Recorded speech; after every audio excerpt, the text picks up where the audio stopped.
ನಮಸ್ಕಾರ ಗುರುಗಳಿಗೆ. ನಮಸ್ಕಾರ ಗುರುಗಳೇ. ಗುರುಗಳೇ ನಮಸ್ಕಾರ. ನಮಸ್ಕಾರ ಗುರುಗಳೇ. ನಮಸ್ಕಾರ ಗುರುಗಳೇ. ಹರೇ ಶ್ರೀನಿವಾಸ.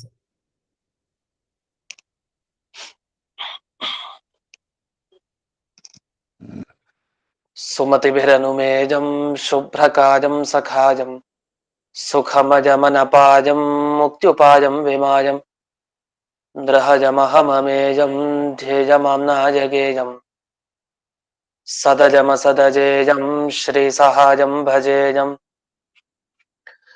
ಅಂಜನಾಸೂನು ಸಾನ್ನಿಧ್ಯಾದ್ ವಿಜಯೇನ ವಿರಾಜಿತಂ ಅಜಿತ ಪ್ರೀತಿಜನಕಂ ಭಜೇಹಂ ವಿಜಯಧ್ವಜಂ ತಪಸ್ವಾಧ್ಯಾಯ ಶುಶ್ರೂಷಾ ಕೃಷ್ಣ ಪೂಜಾರತಂ ಮುನಿಂ ವಿಶ್ವೇಶಮಿಷ್ಟದಂ ವಂದೇ ತಮಿಮ್ರಾಟ್ ಚಕ್ರವರ್ತಿನಂ.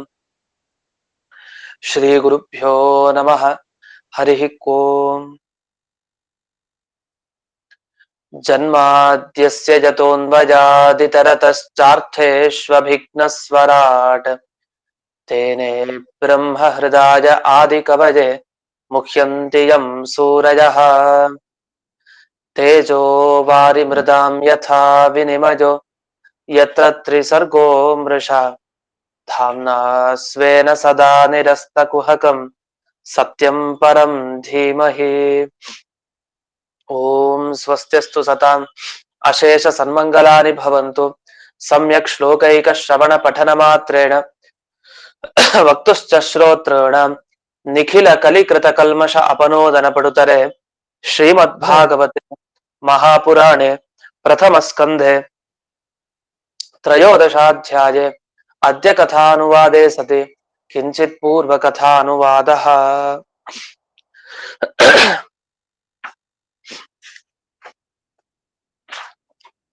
ಈಗ 15ನೆಯ ಶ್ಲೋಕ ಆಗ್ಬೇಕಾಗಿದೆ.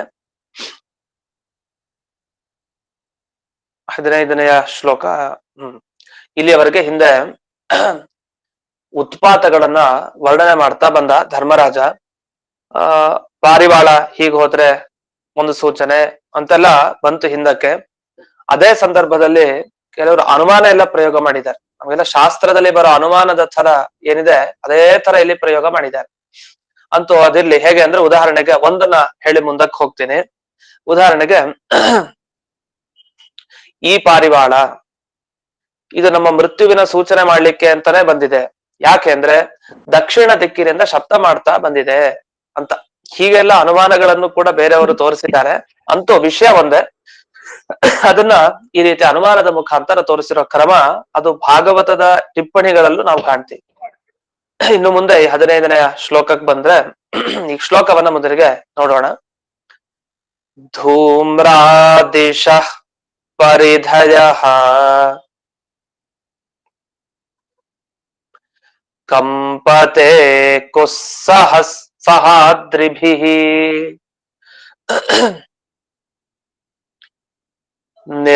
ನಿರ್ಘಾತಶ್ಚ ಮಹಾಂಸ್ತಾತ ಸಾಕಂ ಚ ಸ್ತನಜಿತ್ನುಭಿಃ. ಈ ಮೊದಲನೇ ಸಾಲಿನಲ್ಲಿ ಧೂಮ್ರಾ ದಿಶಃ ಅಂತ ಒಂದು ಶಬ್ದ ಇದೆ. ಇದರ ಬದಲು ದಿಶಃ ಅನ್ನೋ ಶಬ್ದದ ಬದಲು ದೀಪ್ತಾಹ ಅಂತಾನು ಪಾಠ ಇದೆ. ಆ ತರನು ಪದ ಇದೆ. ಅವಾಗ ಏನಾಯ್ತು? ಧೂಮ್ರಾ ದೀಪ್ತಾ ಪರಿಧಯಃ ಅಂತ ಮುಂದೆ. ಈ ಶ್ಲೋಕದ ಅರ್ಥವನ್ನ ಗಮನಿಸೋಣ. ಪರಿಧಿ ಅಂತ ಕರೀತಾರೆ. ಧರ್ಮರಾಜ ಆ ಸಂದರ್ಭದಲ್ಲಿ ಏನೇನ್ ನೋಡ್ತಾ ಇದ್ದಾನೆ ಅಂದ್ರೆ ಪರಿಧಿನ್ ನೋಡ್ದ.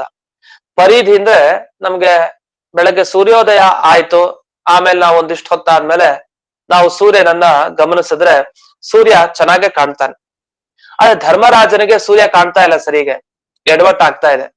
ಅಂದ್ರೆ ಪ್ರತಿನಿತ್ಯ ಕಾಣುವಂತಹ ಸೂರ್ಯ, ಕಾಣುವಂತಹ ಚಂದ್ರ ಸರಿಯಾಗಿ ಕಾಣದೇ ಇದ್ರೆ ಶುರು ಆಯ್ತು ಎಡವಟ್ಟು ಅಂತ. ಸರಿ ಆಗ್ಲಿಲ್ಲ. ಯಾಕೆ ಅಂದ್ರೆ ಪರಿಧಿ ಕಾಣ್ತಾ ಇತ್ತು ಅಂತ. ಇದಕ್ಕೆ ಶಾಸ್ತ್ರದಲ್ಲಿ ಪರಿವೇಶ ಅಂತ ಶಬ್ದ ಹಾಕ್ತಾರೆ. ಸೂರ್ಯ ಪರಿವೇಶ, ಚಂದ್ರ ಪರಿವೇಶ ಅಂತ.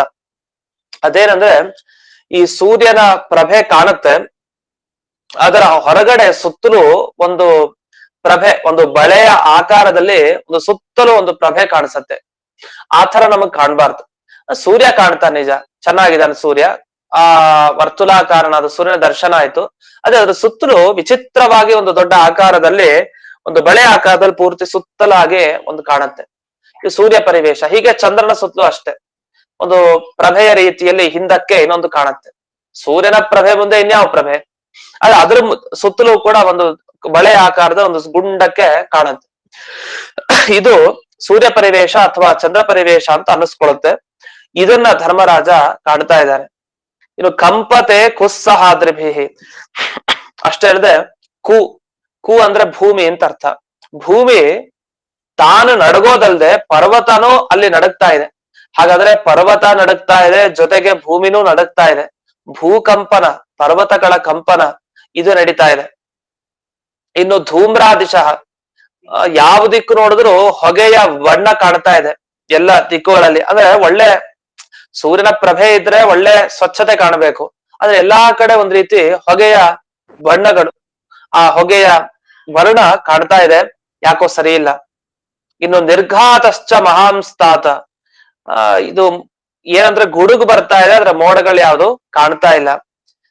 ಕೆಲವು ಹೇಳ್ತಾರೆ ಇಲ್ಲಿ ಮಿಂಚು ಚೆನ್ನಾಗಿ ಬರ್ತಾ ಇದೆ, ಜೊತೆಗೆ ಯಾವ ಕಾಲದಲ್ಲಿ ಮೋಡಗಳು ಬರಬಾರ್ದು ಆ ಕಾಲದಲ್ಲೆಲ್ಲ ಮೋಡಗಳು ಬರ್ತಾ ಇದೆ. ಅದು ಹೇಗೆ ಅಂದ್ರೆ ಕೆಲವರು ಮಹಾನಿರ್ಘಾತ ಅನ್ನೋ ಒಂದು ಶಬ್ದ ಏನಿದೆ, ಆ ಮಹಾನಿರ್ಘಾತ ಅನ್ನೋ ಶಬ್ದಕ್ಕೆ ಅಂದ್ರೆ ಮಹಾನ್ ನಿರ್ಘಾತ ಅಂತಿದೆ.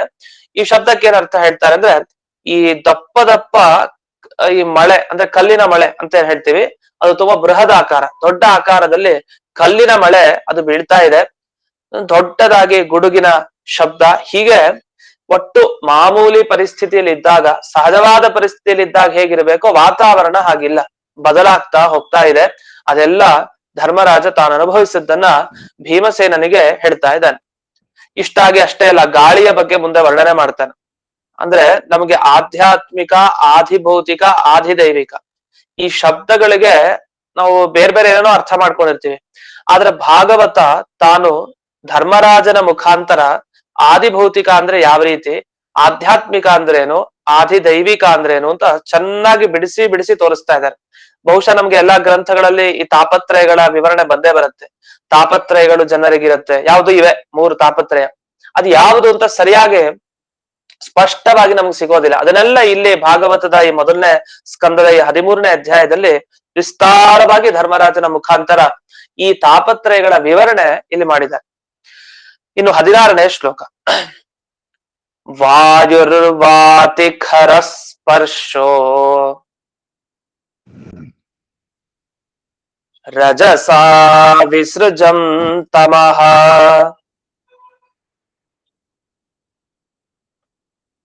ಅಸೃಗ್ವರ್ಷಂತಿ ಜಲದಾಃ ಬೀಭತ್ಸಮಿವ ಸರ್ವತಃ. ರಜಸ ಧೂಳು, ಧೂಳು ಎಲ್ಲಾ ಕಡೆ ಬಂದ್ಬಿಟ್ಟಿದ್ಯಂತೆ, ಸಿಕ್ಕಾಬಟ್ಟೆ ಆಕಾಶ ಚುಂಬಿ, ಆಕಾಶದವರೆಗೆ ಅಷ್ಟು ಧೂಳುಗಳು. ಆ ಧೂಳುಗಳು ಮೇಲಕ್ಕೆ ಎದ್ದಿರೋದ್ರಿಂದ ಎಲ್ಲಾ ಕಡೆ ಕತ್ತಲು, ಕಾಣಿಸ್ತಾ ಇಲ್ಲ ಸರಿಗೆ. ಹೇಗೆ ನಾವೆಲ್ಲ ಕೃಷ್ಣನ ಈ ಘಟನೆಯನ್ನ ಕೇಳ್ಬೇಕಾರೆ, ಬಾಲಕೃಷ್ಣನ ಘಟನೆ, ಈ ತೃಣಾವರ್ತ ತಾನು ಬಂದಾಗ ಗಾಳಿಯ ರೂಪದ ಅಸುರ ಮೇಲಕ್ಕೆ ಹೋದಾಗ ಅಲ್ಲೇನೂ ಕಾಣ್ಲಿಲ್ಲ ಅಂದಿನ ದಿವಸ ಗೋಪಾಲಕರಿಗೆ. ಆ ರೀತಿ ಅಷ್ಟು ಕತ್ತಲೆ ತರ ಎಲ್ಲಾ ಕಡೆ ಧೂಳು, ಪೂರ್ಣ ಧೂಳು ವ್ಯಾಪಿಸ್ಕೊಂಡಿದೆ. ಇನ್ನು ಖರಸ್ಪರ್ಶ, ಈ ಗಾಳಿ ಏನು ನಮಗ್ ತಾಕ್ತಾ ಇದೆ, ಅದರ ಸ್ಪರ್ಶ ನಮಗ್ ಬೇಡ ಅನಿಸ್ತಾ ಇದೆ. ವಸ್ತುತಃ ಗಾಳಿ ತಂಪು, ಆದ್ರೆ ಆ ಕಾಲದಲ್ಲಿ ಧರ್ಮರಾಜನ್ಗೆ ಅನಿಸ್ತಾ ಇದ್ದು ಈ ಗಾಳಿ ಏನ್ ಬರ್ತಾ ಇದೆ ಅದರ ಸ್ಪರ್ಶ ಅದು ಒಳ್ಳೆ ಸ್ಪರ್ಶ ಅಲ್ಲ, ನಮ್ಗೆ ಅದು ಬೇಕಾಗಿಲ್ಲ, ಅದು ತುಂಬಾ ದುಷ್ಟವಾದ ಸ್ಪರ್ಶ, ಏನೋ ತೊಂದರೆ ಕೊಡ್ತಾ ಇದೆ ನಮ್ಗೆ, ಆ ಗಾಳಿ ಸರಿಗ್ ಬೀಸ್ತಾ ಇಲ್ಲ, ಅದೇನೋ ಒಂದು ಉತ್ಪಾತ ಸೂಚನೆ ಮಾಡ್ತಾ ಇದೆ ಮುಂದಕ್ಕೇನೋ ದುರ್ಘಟನೆ ನಡೀಲಿಕ್ಕಿದೆ ಅಂತ. ಅಷ್ಟೇ ಅಲ್ಲ, ಮೋಡ ಏನ್ ಮಾಡ್ತಾ ಇದೆ, ನೀರನ್ನ ಸುರಿಸ್ಬೇಕಾದ ಮೋಡಗಳು ತಾನು ರಕ್ತವನ್ನ ಸುರಿಸ್ತಾ ಇದ್ದಾವೆ. ಅಸರ್ಕ್ ವರ್ಷಂತಿ ಜಲದಾಹ, ಇದನ್ನ ನಮಗೆ ಅಥರ್ವಣ ವೇದವು ಕೂಡ ವರ್ಣನೆ ಮಾಡುತ್ತೆ. ಆ ವೇದ ಮಂತ್ರಗಳಲ್ಲಿ, ಅಥರ್ವ ವೇದ ಮಂತ್ರದಲ್ಲಿ ಹಾಗೂ ಬರುತ್ತೆ, ಈ ಭೂಮಿ ಮೇಲೆ ಮೋಡಗಳೆಲ್ಲ ರಕ್ತ ಸುರಿಸ್ಲಿಕ್ಕೆ ಶುರುವಾಗಿದೆ ಅಂದ್ರೆ ಅದು ಸರಿ ಇಲ್ಲ ಅಂತ ಅರ್ಥ. ಕಾಲ ಅಂತೂ ಅಸಖ್ಯವಾದ ಸ್ಪರ್ಶ, ಧೂಳಿಯಿಂದ ಅಂಧಕಾರ, ರಕ್ತ ವೃಷ್ಟಿ ಇದೆಲ್ಲ ಕಾಣ್ತಾ ಇದೆ, ಇದೆಲ್ಲ ಭಯಾನಕವಾಗಿದೆ. ಸರಿ, ಇದೆಲ್ಲ ಒಂದ್ ಕಡೆ ಆದ್ರೆ ಇನ್ನು ಮುಂದೆ ವರ್ಣಿಸ್ತಾನೆ. ಮುಂದಿನ ಶ್ಲೋಕಕ್ಕೆ ಹೋಗೋಣ. 17ನೆಯ ಶ್ಲೋಕ. ಸೂರ್ಯಂ ಹತ ಪ್ರಭಂ ಪಶ್ಯ ಗ್ರಹಮರ್ಧಂ ಮಿಥೋ ದಿವಿ.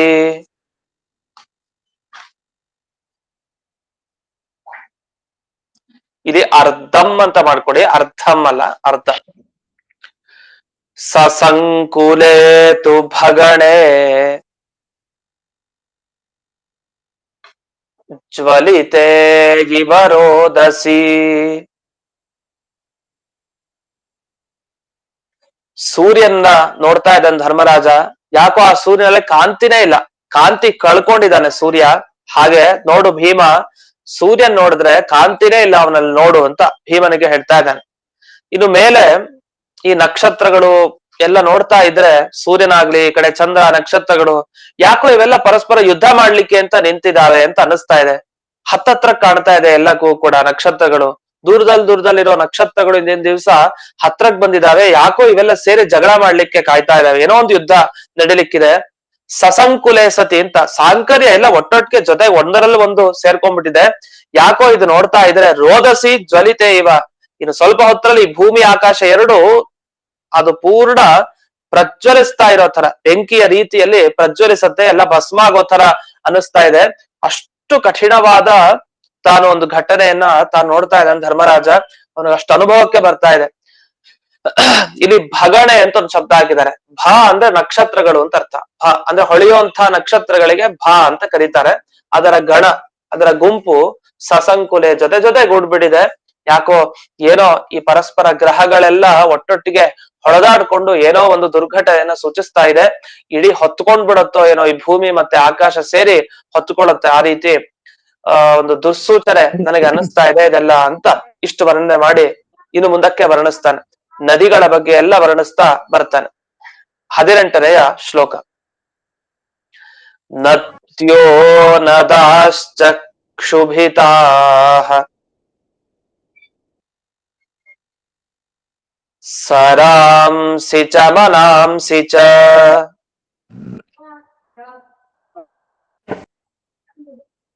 ನ ಜ್ವಲತ್ಯಗ್ನಿರಾಜ್ಯೇನ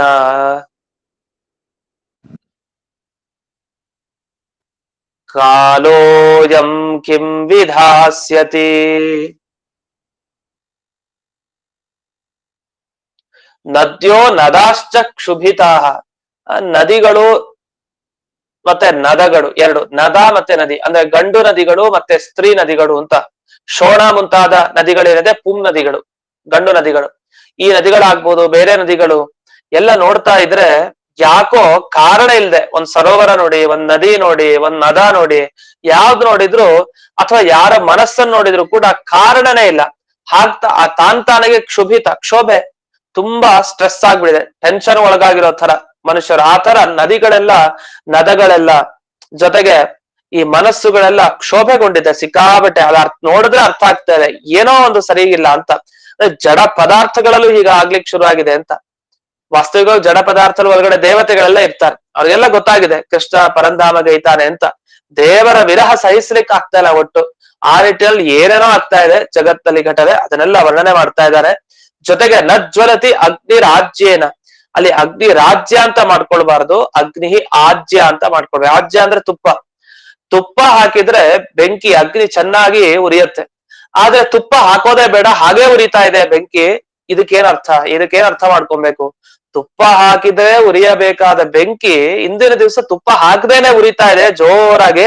ಆದ್ರಿಂದ ಯಾಕೋ ಈ ಕಾಲ ಸರಿ ಇಲ್ಲ, ಏನೋ ಕೆಟ್ಟದ್ದನ್ನ ಸೂಚನೆ ಮಾಡ್ತಾ ಇದೆ, ಏನ್ ಮಾಡೋದು ಅಂತ ಧರ್ಮರಾಜ ಪುನಃ ತಾನು ವಿವರಿಸ್ತಾ ಮುಂದಕ್ಕೆ ಹಸುಗಳ ಬಗ್ಗೆ ಬರ್ತಾನೆ. ಹಸುಗಳ ಸ್ಥಿತಿ ನೋಡಿದ್ರೆ ಕೊನೆಗೆ ಅದೇ ನಮಗೆ ಮಾಪಕ. ಹಸುಗಳು ಚೆನ್ನಾಗಿರ್ಬೇಕು. ಹಸುಗಳು ಅಳ್ತಾ ಇದಾವೆ ಅಂತ ಆದ್ರೆ, ಗೋವುಗಳ ಹತ್ಯೆ, ಗೋವುಗಳಿಗೆ ಏನೋ ಒಂದು ತೊಂದರೆ ಆಗಿ ಅವುಗಳು ದುಃಖ ಪಡ್ತಾ ಇದೆ ಅಂತಂದ್ರೆ ಅಲ್ಲಿ ಕೆಟ್ಟ ಕಾಲ ಹತ್ರದಲ್ಲಿದೆ ಅಂತ ಅರ್ಥ. ಅದನ್ನ ಹಸುಗಳ ರಕ್ಷಣೆ ತುಂಬಾ ಮುಖ್ಯ. ಹಸುಗಳಿಗೆ ಏನಾದ್ರು ತೊಂದರೆ ಆದ್ರೆ ಅದು ನಮ್ಮ ಕರ್ತವ್ಯ, ಅದ ರಕ್ಷಣೆ ಮಾಡೋದು. ಆ ನಿಟ್ಟಿನಲ್ಲಿ ನಮಗೆ ಭಾಗವತದ ಪದ್ಯ ಅದು ನೆನಪಿಸ್ಕೊಡ್ತಾ ಇದೆ. ಅಂದಿನ ಕಾಲದಲ್ಲಿ ಕೃಷ್ಣ ಹೋಗ್ತಾ ಇದ್ದಾನೆ ಅಂದ್ರೆ ಹಸುಗಳಿಗೆ ತಡಿಲಿಕ್ಕೆ ಆಗ್ತಾ ಇಲ್ಲ. ಆ ಅರ್ಥದಲ್ಲಿ ಇಲ್ಲಿ 19ನೆಯ ಶ್ಲೋಕ. ನ ಪಿಬಂತಿ ಸ್ತನಂ ವತ್ಸಾಹ ನ ದುಹ್ಯಂತಿ ಚ ಮಾತರಃ ರುದಂತ್ಯಶ್ರುಮುಖಾ ಗಾವೋ ನ ಹೃಷ್ಯಂತೃಷಭಾವ್ರಜೆ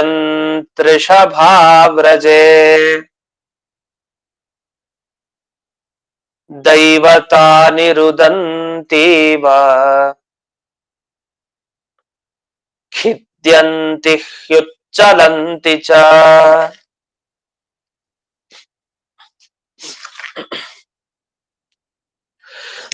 ನಪಿಬಂತೆ ಸ್ತರಂ ವತ್ಸಹ, ಕರುಗಳು ಕಾಯ್ತಾ ಇರ್ತವೆ ತಾಯಿಯ ಹಾಲನ್ನ ಕುಡಿಬೇಕು ಅಂತ.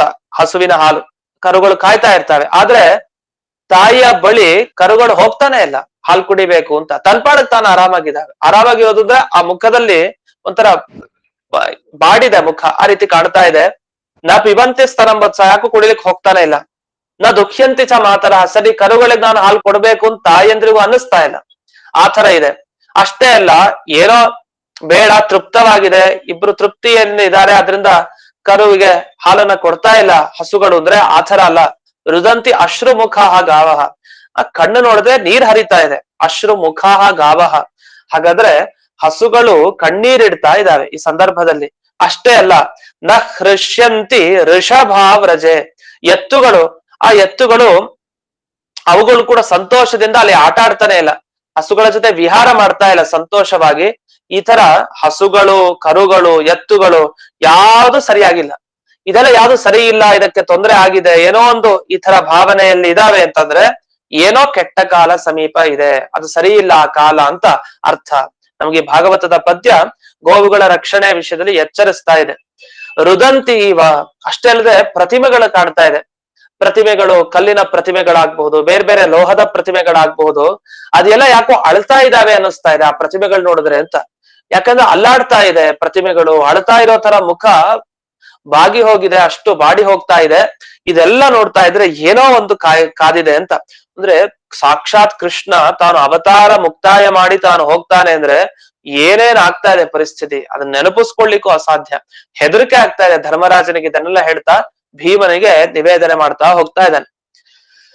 ಇಷ್ಟೇ ಅಲ್ಲ, ಒಂದೊಂದು ಊರು, ಒಂದೊಂದು ಹಳ್ಳಿ, ಏನೇ ನೋಡಿದ್ರು ಭಯ ಆಗ್ತಾ ಇದೆ ಧರ್ಮರಾಜನಿಗೆ. ಅದನ್ನ ಮುಂದೆ ವರ್ಣಿಸ್ತಾರೆ 20ನೆಯ ಶ್ಲೋಕ. ಇಮೇ ಜನಪದ ಗ್ರಾಮಾಃ ಪುರೋದ್ಯಾನಕರಾಶ್ರಮಾಃ ಭ್ರಷ್ಟಯೋ ನಿರಾನ್, ಇಲ್ಲಿ ಭ್ರಷ್ಟ ಶ್ರೇಯ, ಶ್ರೀ ಅಂತ ಹೊರಟೋಗಿದೆ ಒಂದು ಅಕ್ಷರ. ಭ್ರಷ್ಟ ಶ್ರೇಯೋ ನಿರಾನಂದಾಃ ಕಿಮಘಂ ದರ್ಶಯಂತಿ ನಃ.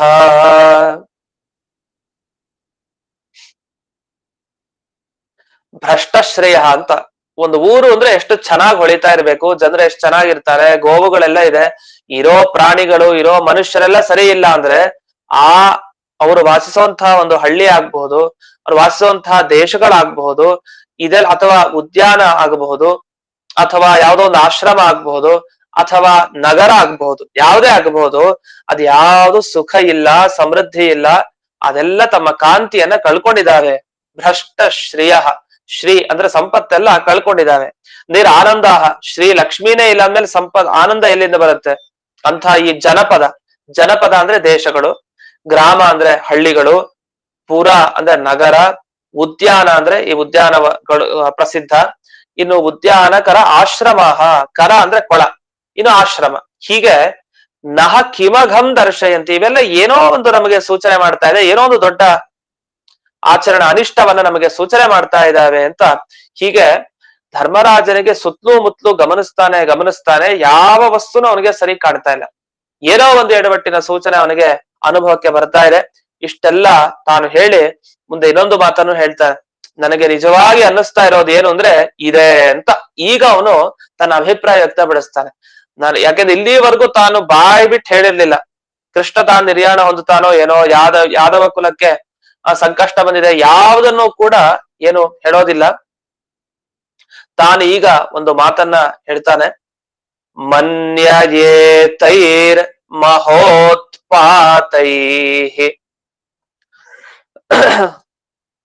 ನೂನಂ ಭಗವತಃ ಪದೈಃ ಅನನ್ಯ ಪುರುಷ ಸ್ತ್ರೀಭಿಃ ಹೀನಾ ಭೂರ್ಹತ ಸೌಭಗ. ಮೊನ್ನೆ ಅಂತ ಹೇಳ್ತಾನೆ, ನನಗೆಲ್ಲ ಅನಿಸ್ತಾ ಇದೆ, ನನ್ಗೆ ಗೊತ್ತಾಗ್ತಾ ಇದೆ, ಈ ದೊಡ್ಡ ದೊಡ್ಡ ಉತ್ಪಾತಗಳು ಏನೇನ್ ನಡೀತಾ ಇದೆ, ದುಃಖ ಸೂಚನೆ ನೀಡುವಂತಹ ಉತ್ಪಾತಗಳು, ಇದನ್ನ ನಿಶ್ಚಯವಾಗಿ ನಾನು ಹೇಳ್ತೀನಿ, ಭಗವತಃ ಪದೈಹಿ ಹೀನಾ ಭವತಿ ಭೂಮಿ ಅಂತ.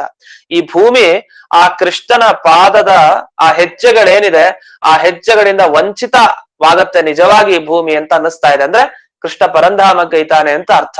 ಸಮೀಪದಲ್ಲೇ ಆ ಕೃಷ್ಣ ತಾನು ಎಲ್ಲಿವರೆಗೂ ಈ ಭೂಮಿಯಲ್ಲಿ ಹೆಜ್ಜೆಯನ್ನ ಇಡ್ತಾ ಇರ್ತಾನೋ ಅಲ್ಲಿವರೆಗೂ ಕ್ಷೇಮ.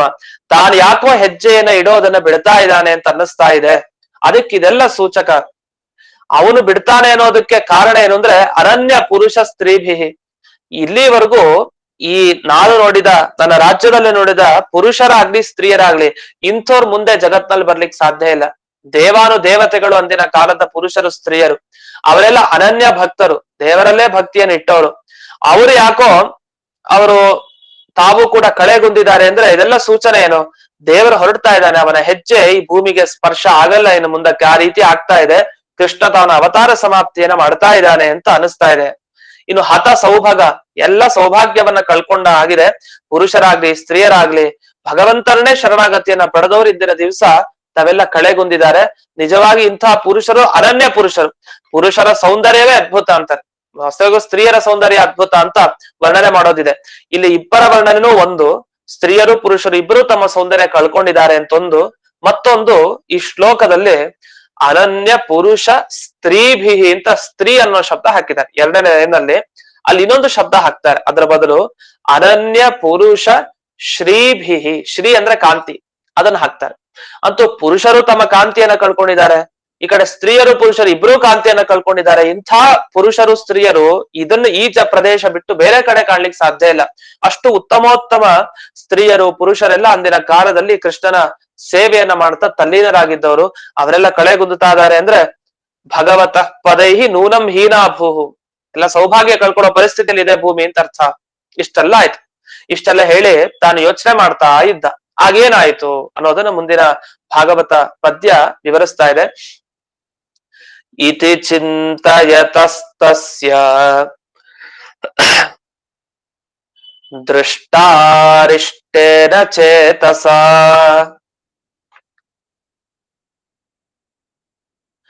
ರಾಗ್ನಃ ಪ್ರತ್ಯಾಗಮತ್ ಬ್ರಹ್ಮನ್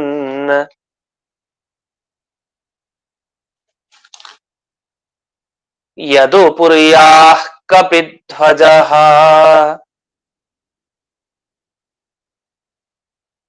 ಇತಿ ಚಿಂತಯತಃ, ಹೀಗೆ ಯೋಚನೆ ಮಾಡ್ತಾ ಇದ್ದ ಧರ್ಮರಾಜ. ಅಷ್ಟೊತ್ತಿಗೆ ಮನಸ್ಸಿನಲ್ಲಿ ಇಷ್ಟೆಲ್ಲ ಅನಿಷ್ಟಗಳು ಮೂಡಿದ್ದು. ಇನ್ನು ಮುಗೀತಿನೇನಿಲ್ಲ ಅನಿಷ್ಟ ಯೋಚನೆ ಮಾಡ್ಲಿಕ್ಕೆ. ಎಲ್ಲಾ ಸೂಚನೆಗಳ ಬಗ್ಗೆನೂ ವಿವರಣೆ ಕೊಟ್ಟಾಗೋಯ್ತು ಯಾರು? ಧರ್ಮರಾಜ ಭೀಮಸೇನಿಗೆ. ಅಷ್ಟೊತ್ತಿಗೆ ಇವನ್ ಯೋಚನೆ ಮಾಡ್ತಾ ಇರಬೇಕಾದ್ರೆ ಶೌನಕರೇ ಕೇಳಿ ಕೇಳಿ ಅಂತ ಎಚ್ಚರಿಸ್ತಾ ಇದ್ದಾರೆ ಸೂತ ಪುರಾಣಿಕರು. ಏನಕ್ಕೆ ಅಂದ್ರೆ ಆಗ ನೋಡಿ ಕಪಿಧ್ವಜ ಬಂದ ಅಂತ.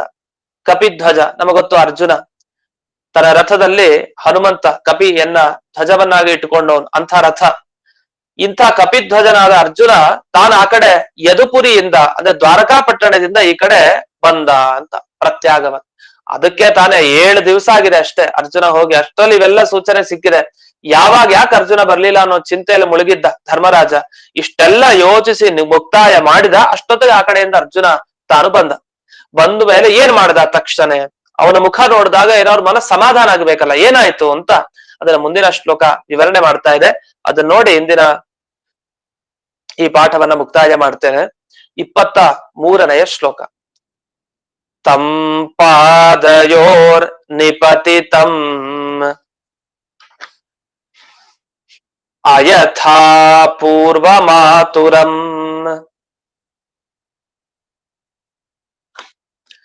ಅಧೋ ವದನಮಪ್ ಬಿಂದೂನ್ ಇಲ್ಲಿ ಬಿಂದುನ್ ಅಂತ ಆಗಿದೆ ಶ್ಲೋಕದಲ್ಲಿ. ಬಿಂದೂನ್ ಅಂತ ದೀರ್ಘ ಊ ಅಂತ ಮಾಡ್ಕೊಳ್ಳಿ, ಬಿಂದೂನ್ ಅಂತ. ಮುಂಚಂತಂ ನಯನಾಬ್ಜಯೋ.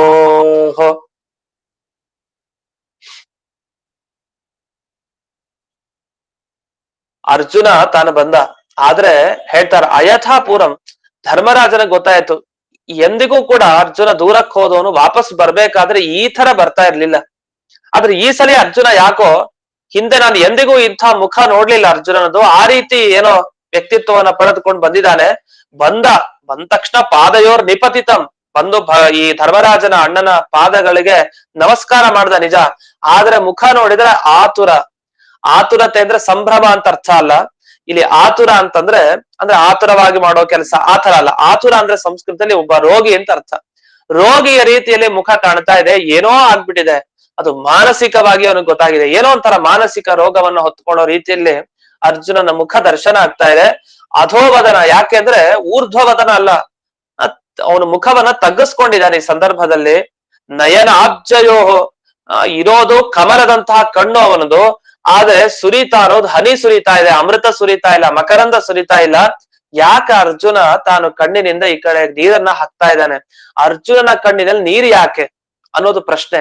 ಅದು ಆನಂದ ಬಾಷ್ಪ ಆದ್ರೆ ಸರಿ, ಆದ್ರೆ ಇದು ಬರ್ತಾ ಇರೋ ಬಾಷ್ಪ ಆನಂದ ಬಾಷ್ಪ ಅಲ್ಲ, ಮಕರಂದ ಅಲ್ಲ, ಈ ಕಡೆ ಅಮೃತ ಅಲ್ಲ, ಆದ್ರೆ ನೀರು ಬರ್ತಾ ಇದೆ. ಅರ್ಜುನನ ಇದರಲ್ಲಿ ತಲೆ ಬೇರೆ ಬಗ್ಗಿಸ್ಕೊಂಡಿದ್ದಾನೆ. ಇಂಥ ಇವನನ್ನು ನೋಡಿದ ಮೇಲೆ ಧರ್ಮರಾಜನ ಪರಿಸ್ಥಿತಿ ಏನು, ಅವನು ಮುಂದಕ್ಕೆ ಏನ್ ಕೇಳ್ತಾನೆ, ಮುಂದಕ್ಕೆ ಅವ್ರು ಏನ್ ಉತ್ತರ ಹೇಳ್ತಾರೆ ಅನ್ನೋದನ್ನೆಲ್ಲ ಮುಂದಿನ ಪಾಠದಲ್ಲಿ ನೋಡೋಣ.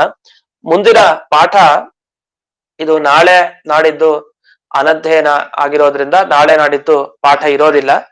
ಇನ್ನು ಅದಾದ್ಮೇಲೆ ರಾಯರ ಆರಾಧನೆ, ಅದರಿಂದ 3 ದಿವಸ ರಾಯರ ಆರಾಧನೆ ಏನಿದೆ ಅದೆಲ್ಲ ಕಳೆದ ಮೇಲೆ 3 ದಿವಸ ಪೂರ್ವಾರಾಧನೆ ಮತ್ತೆ ಉತ್ತರಾರಾಧನೆ ಕಳೆದ ಮೇಲಿಂದ ಮತ್ತೆ ಈ ಪಾಠ ಪ್ರಾರಂಭ. ನಾಳೆ 2 ದಿವಸ ಇಲ್ಲ, ಮತ್ತೆ ಆಮೇಲೆ 3 ದಿವಸ, ಒಟ್ಟು ಈ 5 ದಿವಸಗಳಾದ ಮೇಲೆ ಪಾಠ ಪುನಃ ಪ್ರಾರಂಭ ಅಂತ ಹೇಳ್ತಾ ಇಂದಿನ ಈ ಪಾಠವನ್ನ ಅಸ್ಮತ್ ಗುರುವಂತರ್ಗತ ವ್ಯಾಸತೀರ್ಥ ಗುರುವಂತರ್ಗತ ಭಾರತೀಯ ರಮಣ ಮುಖ್ಯ ಪ್ರಾಣಾಂತರ್ಗತ ಮೂಲ ಗೋಪಾಲಕೃಷ್ಣನಿಗೆ ಅರ್ಪಣೆ ಮಾಡ್ತೇನೆ. ನಮಸ್ಕಾರ ಗುರುಗಳೇ. ಇವತ್ತು ನೆಟ್ವರ್ಕ್ ತುಂಬಾ ಮೋಸ, ಸರಿಯಾಗಿ ಕೇಳಲಿಲ್ಲ, ಕಟ್ ಆಗ್ತಾ ಇತ್ತು.